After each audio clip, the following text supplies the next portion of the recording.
আমাদের সকল দলের একটাই দাবি, কারা ক্ষমতায় যাবে আগামীতে, কারা যাবে না তা আমরা দেখতে চাই না। আমাদের একটাই দাবি, যারাই আগামী সংসদে ক্ষমতায় যাবে অবশ্যই তাদেরকে বাংলাদেশে কাদিয়ানীদেরকে রাষ্ট্রীয়ভাবে অমুসলিম ঘোষণা করতেই হবে, করতেই হবে, করতেই হবে। এই দাবি আদায়ে যদি তাহরিকে খাতমে নবুয়ত বাংলাদেশের ব্যানারে জানমাল দেবার ডাক আছে, তারা কারা প্রস্তুত আছেন হাত তুলে দেখা।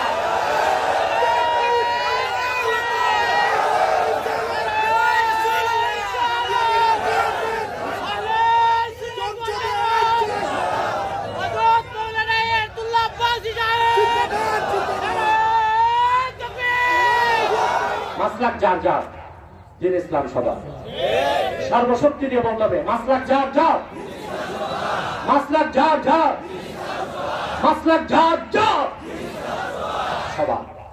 ইসলামের সমাহান স্বার্থে আমাদের মৌলিক অধিকারগুলো আদায়ে আর বাংলাদেশের স্বাধীনতার সার্বভৌমত্ব রক্ষায় সকল দল ও মতের মুসলমান আমরা ঐক্যবদ্ধ হয়ে যাব। রাজি আছেন? এই ক্ষেত্রে কে কোন দল, কে কোন মত তা আমরা দেখব, আমরা দেখব।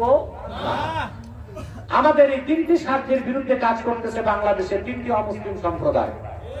কয়টি? তার মধ্যে সবচেয়ে জঘন্য হচ্ছে কুখ্যাত কাদিয়ানী সম্প্রদায়। নিঃসন্দেহে তারা কাফের এবং অমুসলিম।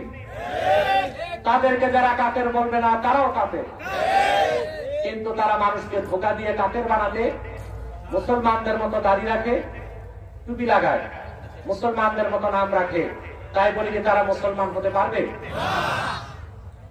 দাড়ি রাখলেই কেউ যদি মুসলমান হতে পারত তো রবীন্দ্রনাথ ঠাকুরের চেয়ে বড় মুসলমান কে হইত? সে কি মুসলিম ছিল না অমুসলিম?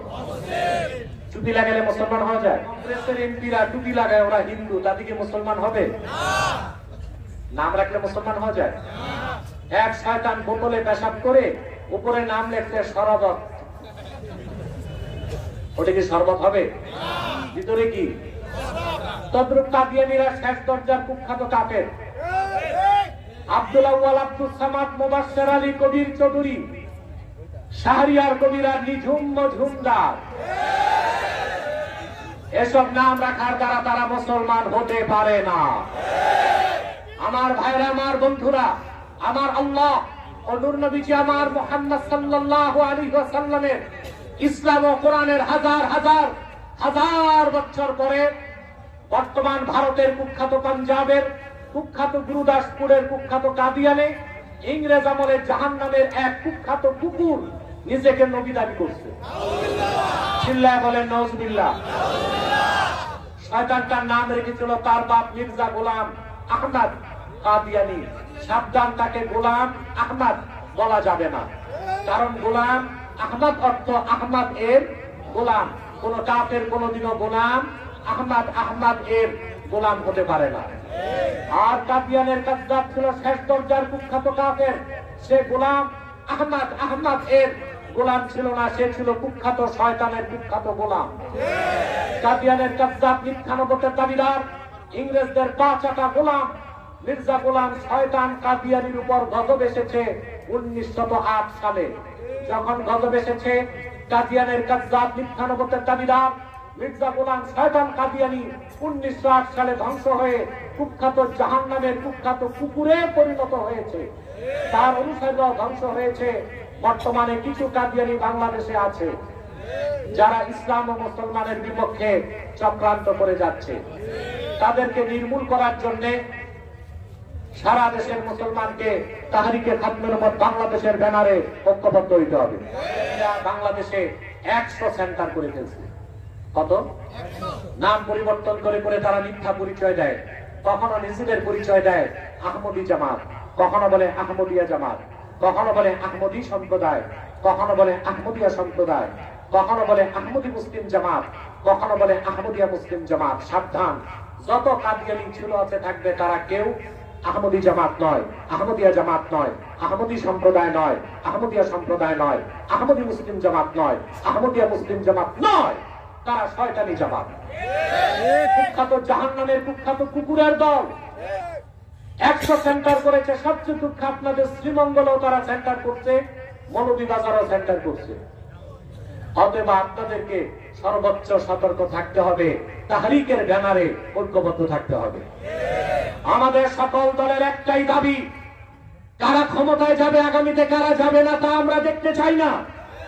আমাদের একটাই দাবি, যারাই আগামী সংসদে ক্ষমতায় যাবে অবশ্যই তাদেরকে বাংলাদেশে কাদিয়ানীদেরকে রাষ্ট্রীয়ভাবে অমুসলিম ঘোষণা করতেই হবে, করতেই হবে, করতেই হবে।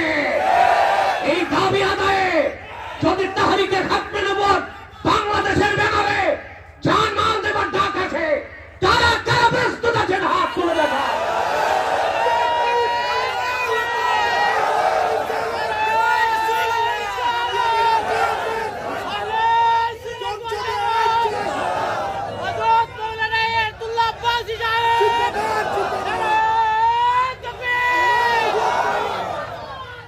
সম্মানিত সুধী, তাদেরকে অর্থনৈতিক সহযোগিতা করবেন না, করেন জি। প্রাণ কোম্পানির যত জিনিস তাদের, সেজান কোম্পানির জুস তাদের, RFL এর পণ্যগুলো তাদের, প্রথম আলো ডেইলি স্টার কালের পণ্যগুলো তাদের। এগুলো ধরবেন না, কিনবেন না, বেচবেন না, নৈতিক দায়িত্ব হিসেবে মনে থাকবে। আরেকটি অমুসলিম সম্প্রদায় ইসলাম, মুসলমান ও বাংলাদেশের স্বাধীনতার বিরুদ্ধে কাজ করছে, ওটা হচ্ছে ঈসাই তরিকা। এটা খ্রিস্টানদের একটা গোপন মিশনারি দল। তারা আমাদের স্বাধীনতায় হস্তক্ষেপ করতে চায়। 2050 সালে এই খ্রিস্টান দলটি 6 কোটি মানুষকে খ্রিস্টান বানাবে এবং পার্বত্য চট্টগ্রাম, ভারতের মিজোরাম আর মায়ানমারের আরাকান নিয়ে একটা খ্রিস্টান রাষ্ট্র বানাবে। আমার বড় দুঃখ হয়, আগামীকাল 16 ডিসেম্বর আর গতকাল গেছে বুদ্ধিজীবী দিবস। বাংলাদেশে একদল বুদ্ধিজীবী যেন স্বাধীনতার ইজারা পাইছে। দাড়ি টুপি আর আলেম ওলামাদেরকে শুধুই দেশ বিরোধী আর স্বাধীনতা বিরোধী বলে তারা গালিগালাজ করে, কিন্তু কুখ্যাত খ্রিস্টানরা বাংলাদেশের স্বাধীনতায় সরাসরি হস্তক্ষেপ করছে।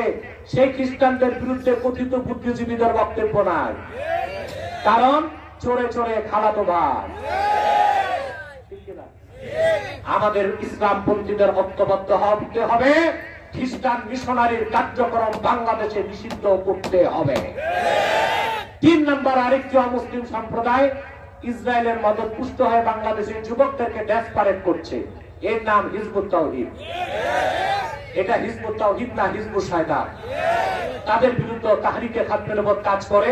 আপনারা আমাদেরকে সহযোগিতা করবেন, পারবেন ইনশাআল্লাহ।